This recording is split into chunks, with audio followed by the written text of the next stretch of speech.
Yvonne's journey began as a young woman, determined to challenge the structures that kept women and young people on the margins of power. In a country where politics is often seen as a man's world, Yvonne Mpambara has carved out her place as a lawyer, activist, and advocate for social justice. She has spent more than a decade fighting for civil liberties, gender equality, and youth participation, taking the voices of those long ignored and placing them at the center of national and continental conversations. From grassroots mobilization to representing African youth on the global stage, Yvonne's path has always been about breaking barriers and reimagining what leadership can look like. Through the Foundation for Female Presidential Aspirants, she mentors and equips women to step into places of power with courage and confidence. And now, as a presidential contender for Uganda's next elections, she's boldly declaring that the future must be inclusive, youth-led, and just. In this episode, we'll explore her journey as a woman activist and politician, the challenges of stepping into presidential politics, and the vision she carries for Uganda and an Africa where leadership finally reflects all its people. My name is Fola Folayon, and this is Minding Your Business Africa.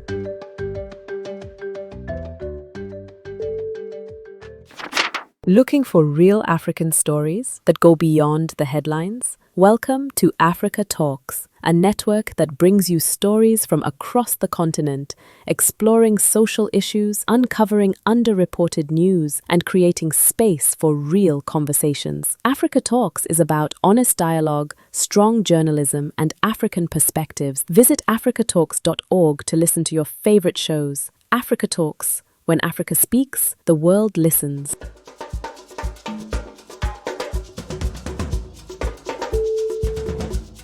How did your journey in politics and public life actually start? For a lot of young politicians, typically there's some sort of community engagement, activism, So I'm curious, how did your journey start? What personal experiences shaped your interest in leadership and in governance? I would say that my journey has been largely an activism journey. I have been an activist majority of my life, fighting for the rights of young people, especially young women, in different spaces. I began my career as a lawyer, and then I quickly traversed into the civil society space where I felt my work would be more impactful outside just the legal aspects and legal components of the law. So I ventured into social justice work, where I would be able to do majority pro bono work, pro bono legal work, but also take care of community voices that, on the daily are sidelined, and marginalized groups that on a daily wouldn't have their voices out there. So my decision largely to run for presidency is both personal and deeply, profoundly national. And I'll begin from there because it starts shaping in terms of how I started to consider myself a politician. Although before I had never considered it that. Majority of us always say that politics is personal, but we usually don't understand what it means when we say it's personal. We fail to reflect that it's reflected in the water we drink. It reflects in the roads we use every day. It reflects in the hospitals that we go to for treatments. It reflects in the schools we attend, the safety we feel in our homes or that we do not feel online and in our daily lives. So when I was thinking about starting a journey in politics, I had already looked at all the work I'd been doing with communities, especially. I come from a community background where I've been doing so much work in terms of health, in terms of policy development, but also in terms of making sure that there are more smart investments that are moving towards communities to make sure that they can ably contribute to the development of this country, but also to the region in general. So because I've been an activist and worked with people, especially Ugandans, I know the issues that we've been facing. I am part of the community that has faced so many issues from the time we grew up until now. I grew up in a rural area in Kanungu. That's where I was born. It's a rural area in the southwestern region of Uganda.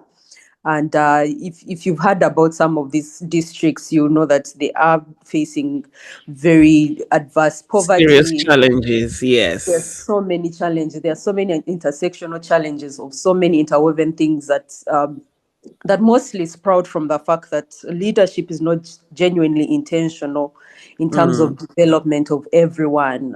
It just caters to the interests of a few, which majority of the time is largely, say the ruling family, the people that are close to them, the 2% of the rich people in this country, and largely to just protect political interests. So we realized again, if this is not power we challenge as average people, then it becomes very difficult for us to now start pushing for the kind of change we want to see. But also realizing that Uganda has reached a breaking point where we feel that leadership must change hands and shift hands from what we are seeing currently, not just from the ruling government, but in terms mm, of majority of the governance structures as well. We have issues with mm, political parties because even those that are supposed to be the voices for change have become deeply entrenched themselves into this very same system. They are stealing and deeply using taxpayers' money to just survive. They are greedy. So we feel there's so much to fight, not just at the surface of fighting the ruling government, but so many other structures that are failing to actually perform the functions that we feel they should be performing or to account to the general public. So my journey began mostly in activism, like I'd said. I've been a human rights defender for the past decade. I've been fighting for I've been fighting for the rights of people since I graduated from law school. From the time I graduated from law school, I think that in that very first year when I graduated from law school, within the first 5 months of graduation, I had taken to the streets to protest against the ruling president amending the constitution so that he can rule for life. That's why he mm. changed the age and term limits and said, I'm going to become president for life. I can run as many times as I want.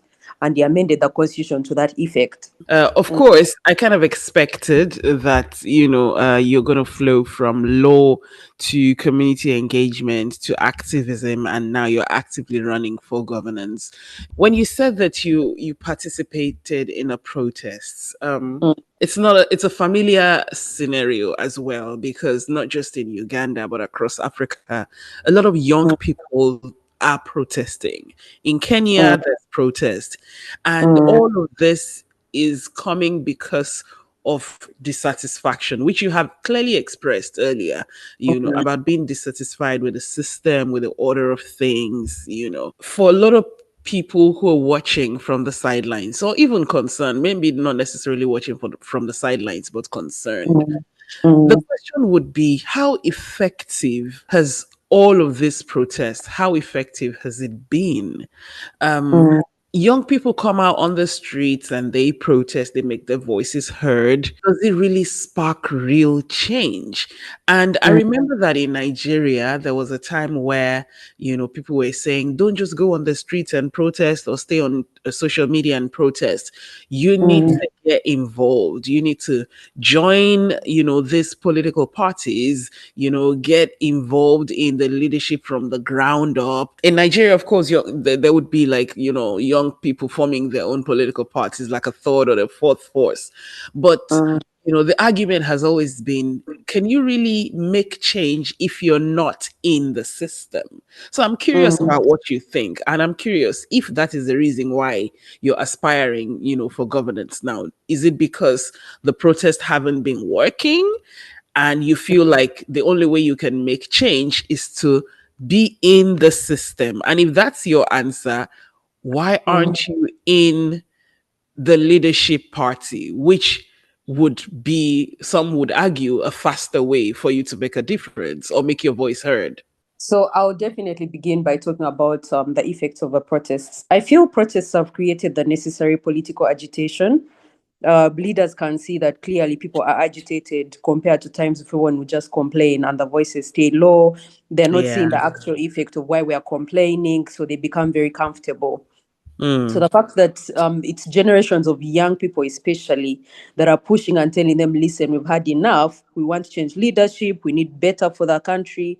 We need better for our nations. We need better in terms of public services. It shows you that people are politically agitated. They are willing to push. They are willing to push power to do better. They are willing to show that they are no longer comfortable, seated at their homes just doing nothing. It takes a great deal of bravery for them to get on the streets, especially in militarized countries where they know that any likely time they're either shot on the streets or they're imprisoned or they are jailed, but they're still willing to get on the streets and show them that we have had enough and we're willing to agitate you as much as possible to stop you from being comfortable in terms of how you're governing the countries.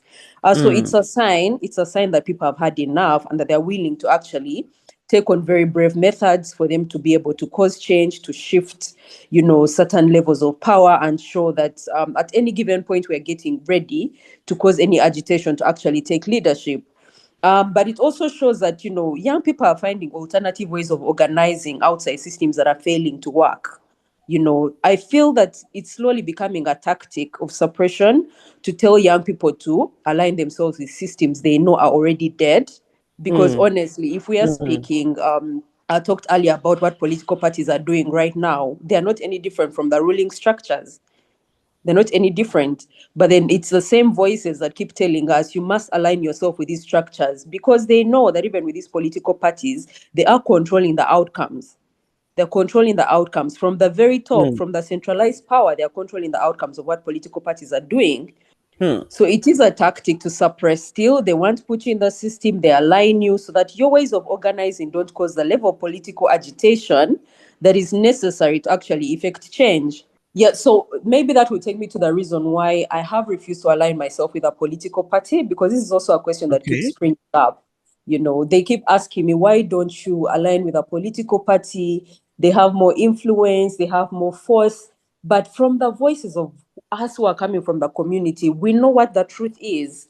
We know that there are no real outcomes, there are no real change effects that are happening with communities coming from these political parties. Outside the political gimmicks, outside the democracy gimmicks of shouting and getting billions of taxpayers' money to run administrative costs and show us that you're running around on the streets shouting and running, what else is actually happening? What's a real impact with people? A So lot people of are people tired are. of the gimmicks. I think that when you say people are tired of the gimmicks, while I agree with you that for a lot of young people right now, especially people who are politically aware, across Africa, in Uganda, in Kenya, Nigeria, there's that exhaustion. People have, it's like we've seen everything, we've heard everything, that you have to say. What else can you bring to the table? And now it's not just about making promises, it's about making things happen. And then there's also that consideration of certain members of society that don't exactly know how to express this tiredness, and whose immediate needs are basic food, shelter, and survival. Yes, And for a yes. country like Nigeria, we see that happen a lot, where politicians kind of have weaponized this need for basic survival. And so a donation of a bag of rice would get someone's vote or someone's support, you know, That distributing happens a cash lot. gifts of 5,000, 10,000, and then you get grassroots support with very minimal efforts. So how will you approach this? Because I'm making an educated guess here that you don't have bags of rice to distribute, you know. Definitely not. Definitely not. So, And I how think are you going to cross to these people and make them see why they shouldn't sell their votes for paltry sums, and why they should believe that things can change if you come into the picture? that answers a very, very serious question, because we also feel that's how much politics has dehumanized the ordinary Ugandan. But also, I know it's not just a problem that stops in Uganda. It literally crosses to an entire large number of countries, because politicians have managed to dehumanize their populations to a level where they know that the same level of poverty they've inflicted on you, they also know to coin it in a way that they can continue to manipulate it to take control of the outcomes of how they continue to stay in power. So I feel in terms of anything changing, we genuinely need that a total systemic change. And that means that the entire system of how things have been happening has to change. We must overhaul it. Recently, someone was asking me, what my manifesto looks like. And I told them, listen, we've given you so many brilliant ideas from the very first people that have run from Besije. I think you know about Kanukiza Besije, who has been Yes. in prison so many times in Uganda that we can barely count. From all those Mm. brilliant ideas these people keep giving to the country to move forward, up to now, we've given you so many documents that are just collecting dust and piling up. And for you people to continue to just ask for documents and manifestos without actual ideas that can cause change becomes empty. It becomes empty for majority of us continue to talk document-based ideas, and yet you know that the number one thing you need to do in this country is cause an entire systemic change, and that system can't change unless you've overhauled the entire structure, because we feel that leadership has rotted right from the top. Since power has been so decentralized to a point that systems can't work, how best can we move forward? We have to effect change from the top. We have to remove the entire structure. So I feel it's a very difficult journey because a lot of Ugandans have been deeply entrenched into it. They know that around election times is when they're going to be given sacks of rice. They're going to be given soap. They're going to be given things as simple as handkerchiefs or T-shirts from the president. And, the vote is his. It's because that's the kind of culture he has created. It's a political culture here in Uganda. Majority of politicians are doing the same. So for us to change that, we have to show them that there's an alternative. There's an alternative kind of leadership that we're offering that is largely people-centered. We know their solutions, we know their problems, and we can create the solutions together. We also know the solutions together because we've been working together as well. We are not strangers to the community. These are people we come from. These are people we've been working with. These are people we've sat together with in Mm. meetings, in boardrooms, under trees. We've had discussions together, and we're trying to show them that, listen, unless you're willing to change your mindsets in terms of you and the people you vote, there's nothing that is going to change for you as well. You stay in the same cycles of poverty, you stay in the same cycles of soap being given to you every 5 years to buy your vote. And it's just not fair to you. It's not fair to you. So No, we are it's not. trying. It's not fair at all because the question I always ask is: after you have finished eating this bag of rice, you have Mm, finished washing yourself with this soap. Then what mm, happens in the next 4, 5, 6, 8 years? What are you going to mm, do? mm, Who takes care of your health care? How do you make mm, sure that you have good roads? How do you make sure that you have critical infrastructure that can keep you living a dignified life in your community, in the country? And I mm, think that political education, media literacy, political literacy education, I think it's a critical mm, part of all this that is maybe lacking. Do you mm, agree that maybe we need to get more into these communities and educate them about why they have to start to see or desire for a different mm, kind of political system? Because the politicians that we're talking about, they know what the mm. system is, and they like the system the way it is because The it way it works, is. just like you've said, you know Mm, but the mm, people need to start to desire better for themselves. mm. We need to start to desire better for ourselves. It's very, very key. And I think that's why politicians have been very intentional in terms of removing political literacy from curriculums in schools. Majority of these countries no longer teach political literacy because they know that it's where people learn what accountability looks like. It's where they know and learn what actual proper functioning systems look like. It's where they learn to have a voice from. So they know that they've taken advantage of systems to literally coin out bits that they know can cause that political agitation and leave people uneducated in terms of how do they hold leaders accountable. But also there has to be a large mindset shift, especially for the people. We need to show them at a certain point that you cannot wait for saviors to save you all the time. It's not me that is running for president that is continuing to tell you I'm fighting these people by myself. We have to do it together. We bring them a partnership and tell them, listen, if we don't fight together, there's no point because without numbers, there's no one going to change anything. So we Exactly. tell them, you have to fight for yourselves as well. The kind of vote you cast on those ballot papers is very important. If they Mm-hmm. continue to buy you with soap, you will continue to be poor because they are Mm. purposely perpetuating that violence on you to remain poor, to control you better. So it is a narrative we try to continue to push and show people that you have a responsibility, you have a key Mm. responsibility towards the good governance of your country as well. If you don't put good leadership into place, it will not happen. But also that distances us from the fact that we already have systems that no longer respect actual democratic processes.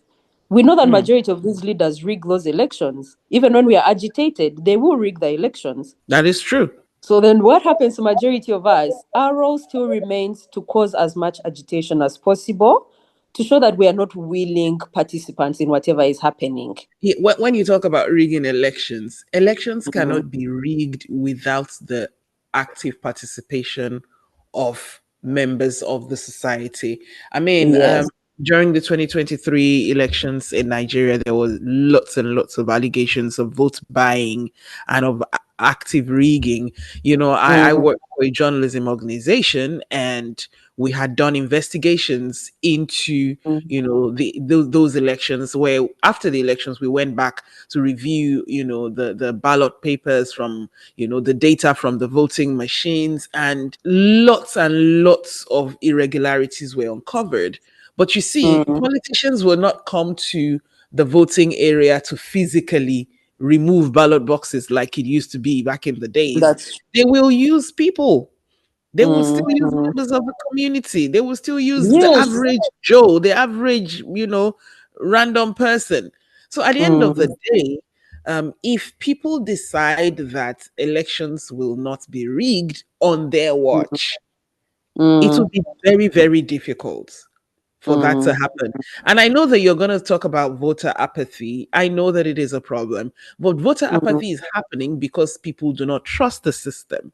They don't believe their votes count. So they will not come out. They will just feel like, well, it doesn't matter anyway.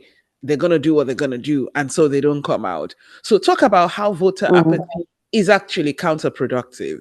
I feel like you just said, voter apathy is springing from the fact that people no longer have trust in majority of these democratic systems, but they also feel that for the majority of the times they've participated in actual democratic processes, they've not seen the actual outcomes that they want. So they've resorted to, if we participate in this system, we're actually enabling what's happening. I don't agree with it. I don't think it's a take I agree with, because we are not dealing with leaders that have any form of empathy towards the people. They are willing to take power from whatever source they can find it, and they're willing to continue to maintain it. So it's nothing like, the fact that you are either protesting votes or refusing to vote, that is where they're going to get the empathy from to actually hand over power and say, listen, we're ready for change. Because you're refusing to vote, here you go, you can have the power. I don't think that's how it's going to work, especially since majority of our leaders are actual dictators who are willing to do everything possible to stay in power. So voter Yeah. apathy, yes, is not the fault of anyone. But then again, I feel we can't play into the hands of giving up. We can't play into the hands of these leaders that have already know and have coined and played all the tools they can to actually drive us to that point where we reach a point where we give up, and they continue to lead as they want. We can't afford it. We don't have that privilege to actually afford to give up. So I feel people have to continue to push. I feel for those who feel they can give up, it is a privilege to even say it. And I've realized that it's mostly an elite population that actually talks about giving up voting because they feel they have that option not to do it. And if you look carefully, you can see they have a certain privilege to it. But they forget that there's a grassroots person who does not have that privilege, because to them, that one vote is their power. Them, That they is see that true. that's where the power is. So I think that is why majority of these leaders have continued to take advantage of those same populations. It's why they go and throw in a little bit of money, knowing that that's what these communities need, because they've intentionally starved them of actual public services and actual humanity for them to be able to make proper decisions. And they know that anytime they can come in, they can manipulate that little power that these people have. So I wonder what it would take to have every single Ugandan, every single African realize that it really, really counts for voices to come together and push for change. It really counts for voices to speak. It really counts for voices to hold these leaders accountable, and that we must organize in so many different forms for us to be able to actually reach that nature of change that we want to see. I don't think it will come through voter apathy. The more majority of us give up, the more the system deeply entrenches The more itself, the and system to reach a remains point. the same. Yeah, Yes, and it will I, reach a I point agree where they with you. even take away even basic rights like voting, because you've enabled it. Mm-hmm, mm-hmm. So we have to At fight. some We point, don't have somebody that is going to privilege. say, well, why do we need people to vote? And we're seeing different kinds of forms of it happen in some African countries right now. And it's like you said, it's a matter of time if Africans don't speak up, if we don't stand up for ourselves and make our voices heard and make our presence known and get engaged. Talking about getting involved, I want to segue into gender conversations. I know that some people are going to be like, oh, not again. But you see, you cannot remove the gender factor from this particular conversation we're having right now. In Nigeria, for instance, at the highest levels of political leadership, it's majority male. There's also the question of gender based violence. There's the question of using sexual violence to discourage women from active participation in politics and in conversations that matter to the people. Uganda has seen women in powerful roles, but of course, there's a lot of systemic challenges that still prevent more women from stepping up. So, my question is, you have decided to break the ceiling and step up and speak up. Not just that because you're a woman, because you're also a young person. So, what are these systemic challenges that you personally have faced? How are you handling it? How do you personally deal with the stereotypes and the pressures that come with being a woman in public life? Well, the leadership space is something else. I'll definitely tell you that. It comes with such a high level of scrutiny, but also it has certain levels of perpetrations of violence that on an ordinary day I didn't think I would actually go through. There's such high levels of objectification that seems so unnatural. It's now all of a sudden that men are extremely interested. Majority now ask you questions like, how do I become a first husband? And you realize they're not just asking a question, but they are willing to go the extra mile to find a way to penetrate and, infiltrate your space in every given circumstance.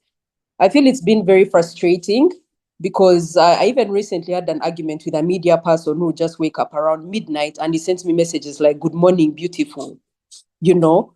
And I would ask him, do you say these things to men as well? There are so many male candidates running as well. Do you wake up and write them such messages and say, good morning, handsome? And he said, no, no, Wow. no. He starts making it a joking matter. He said, no, I'm saying that to you because you're my friend.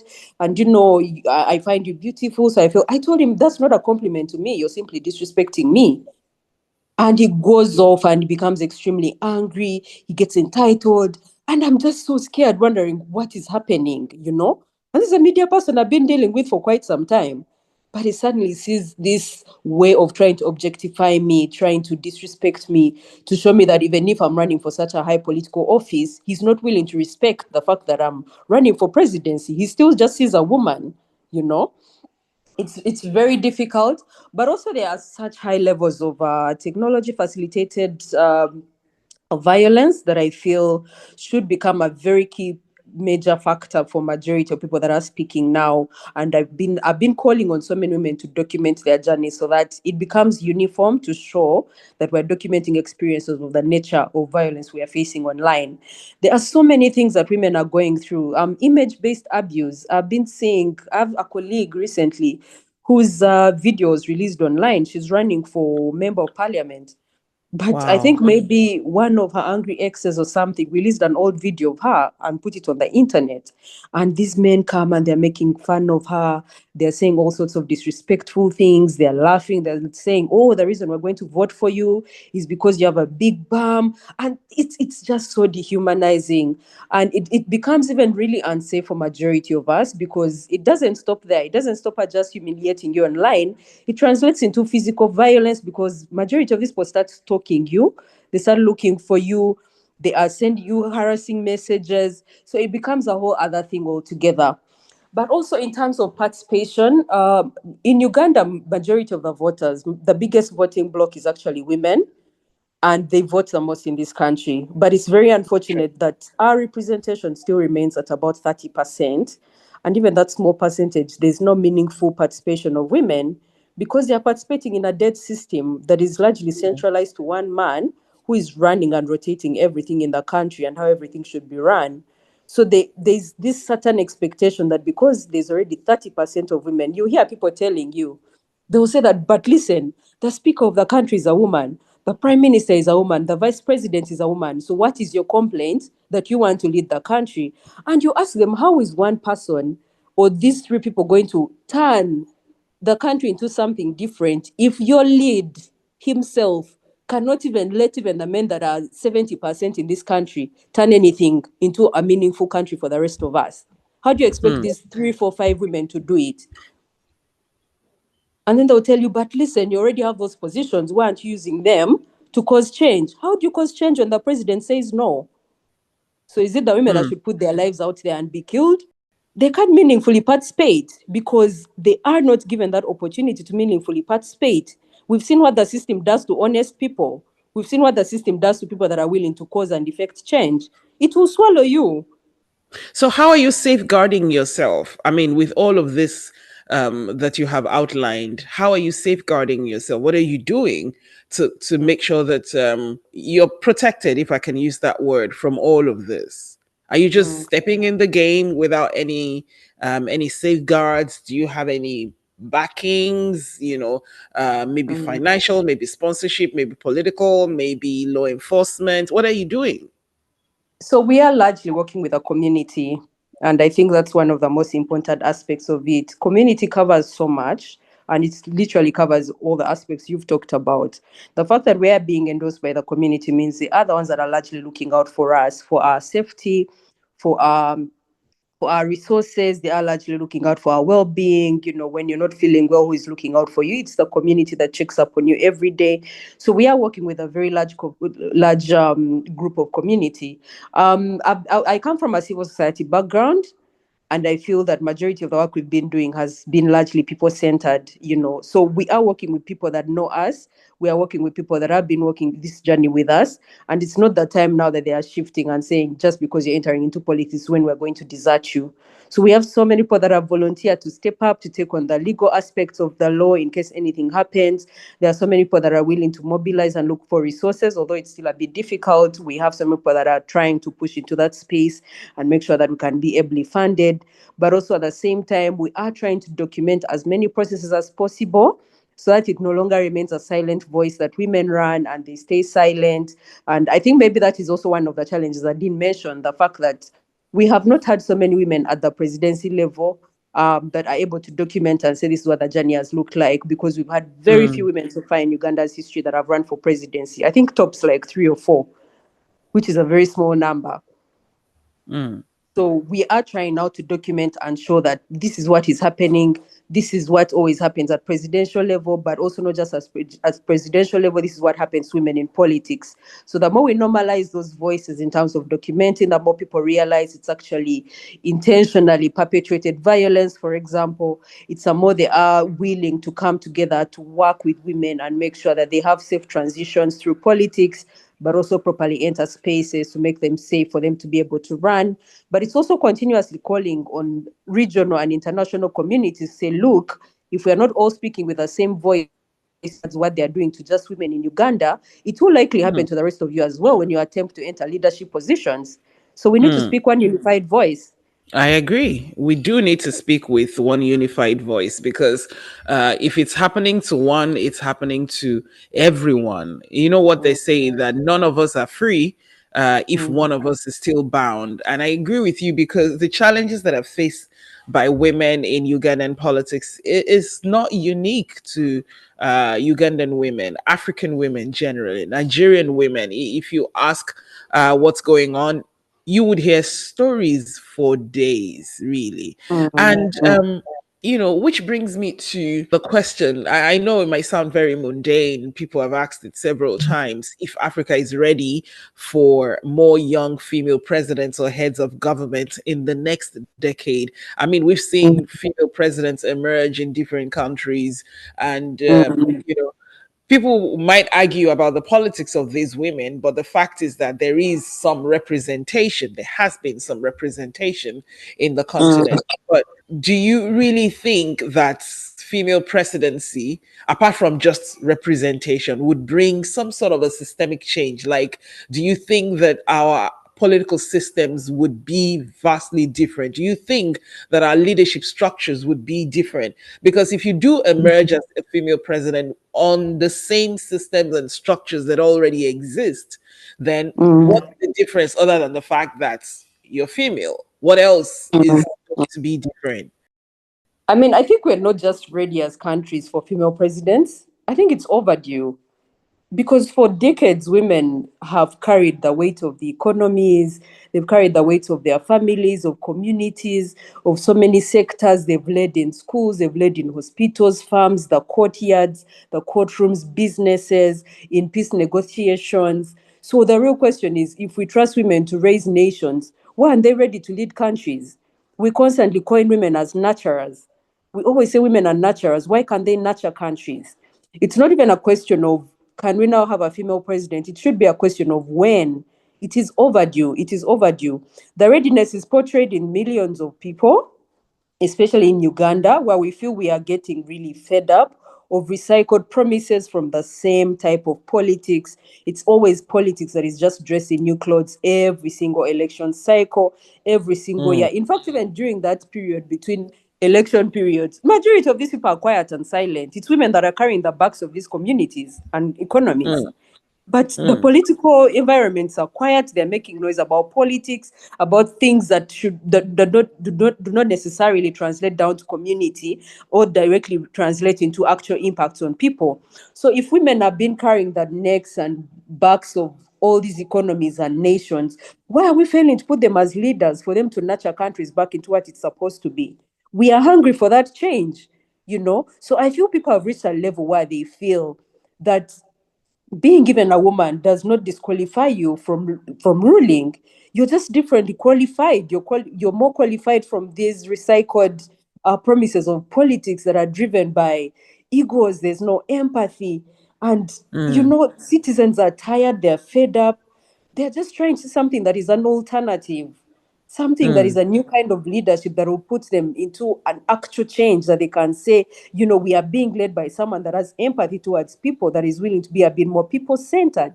It's a new kind of leadership we have to push for at the end of the day.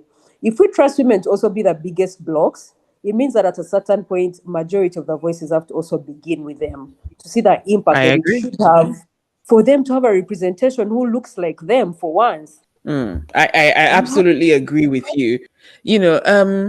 I'm not going to hold up this conversation. We're about to get to the end of our interview, but I do have one final question for you. You have spoken a lot about people centered leadership and people centered government. So I want to ask you what your vision for Uganda is in the next, say, 10 to 15 years, and how do you see yourself contributing to it? And then personally, when you say people centered leadership, personally, what does that look like for you? What I envision for Uganda in the coming years is national transformation and a trust back into systems that have largely lost the trust of the people because of the nature of leadership that we have that has literally dismantled every single trust we have in systems that are supposed to operate independently. If you look at the judiciary, which is supposed to be an independent arm of the government, if you look at the parliament and see how they're operating, you realize that every single drop of independence has been plucked out right from under their feet. So they're no longer independently working, and that has affected how so many people are actually relating with these organs or institutions.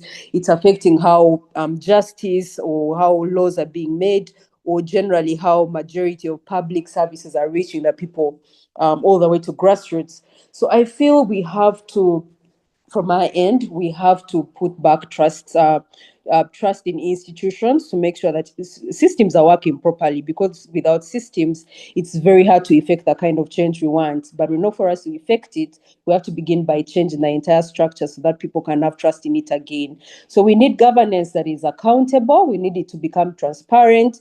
We need it to be very accountable in terms of the corruption. We have such high levels of corruption that have literally trickled down to every single sector in this country and destroyed every single possible level of service provision, especially for the people, for resources to reach all communities, and for opportunities to reach all citizens. So the first thing we have to do is make sure that there is more There are better systems now in place that people can trust and rely on. And that will begin if we diversify the nature of where power is coming from. We have to decentralize it.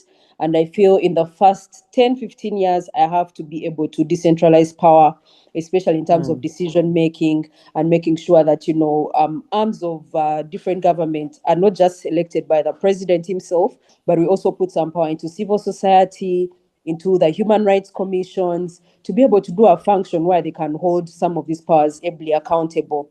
But also, secondly, we have to transform our social and the economic engines into opportunities for all.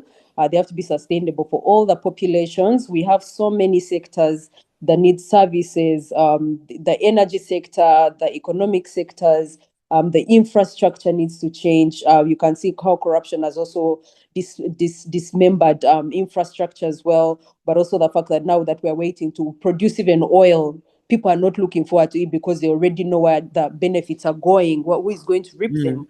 That's very disheartening for people not even to believe that Uganda is producing oil in the next 2-3 years, but there's no hope of us seeing the outcomes translating to the actual people.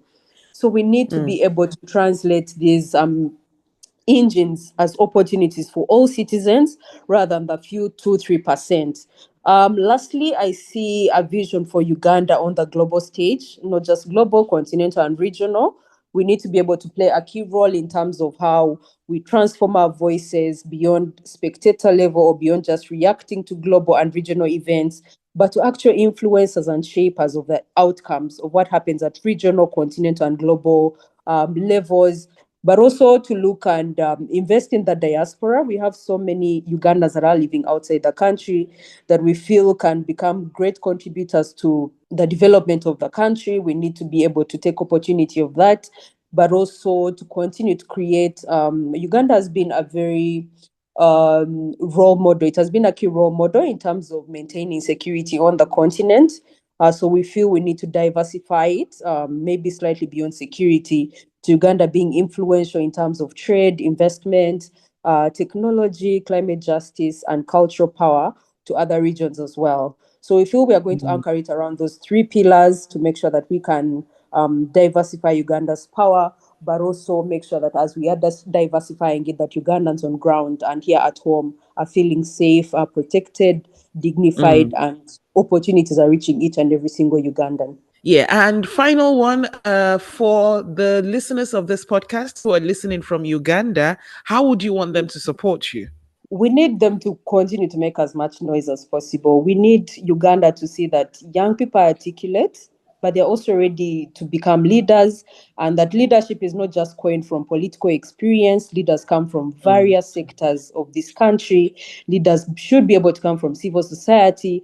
They should be able to be nurtured from other areas like education. And it's not just old military men that make a leader. We need Uganda to change that image of who a leader is, so that we can be able to move forward as a country. So I encourage them to actively participate in democracy processes. If they are not watching, there's no one willing to hand over that power. If they're not willing to shift that power back to themselves and to ourselves and back to the people, to create that identity that we know we are fighters. We are fighters for our power, for our communities, for our country, to be just, to be independent, to be intergenerational, to be inclusive, to be digitally forward, to be gender equal, and to be Pan-African. There's nothing that will shift unless we're willing to put in that effort ourselves. That's beautiful. Thank you. Thank you so much for making it very clear, for making your vision very clear, and for putting it out there so articulately. I appreciate you for this conversation. Thank you, Yvonne. Thank you so much. Thank you for having me. You've been listening to the Minding Your Business Africa podcast. Don't forget to subscribe, share, and rate us on your streaming platforms. Minding Your Business Africa is produced by Africa Talks Network. Our executive producers are Fola Folayon and Nelly Kalu. Royalty-free music provided by Melody Loops. Mixing and mastering by Fola Folayon.